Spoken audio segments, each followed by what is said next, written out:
եք մաղթում այսօր եւ ինչ ուղերձով եք այստեղ։ Պատանեկան տարիքում, երբ պատմավեպեր էի ընթերցում կամ պատմություն էի ընթերցում, հաճախ հանդիպում էի այսպիսի ձևակերպման՝ անվեհեր հոգևորական։ Եվ ահա անվեհեր հոգևորականի լավագույն կերպարը մեր Միքայել Սրբազանն է, որը իր սկզբունքների համար, իր հավատի համար, իր ճշմարտության համար կրում է զրկանքներ, կրում է անվեհերությամբ, կրում է խիզախությամբ եւ լավագույն օրինակն է, յուրաքանչյուր քաղաքացու լավագույն օրինակն է ծառայում, որ քաղաքացին պետք է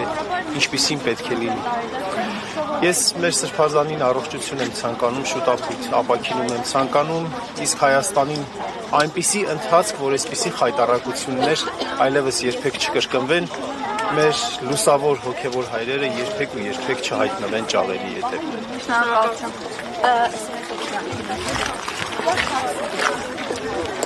Հիմա հասկանում ենք, թե ինչքան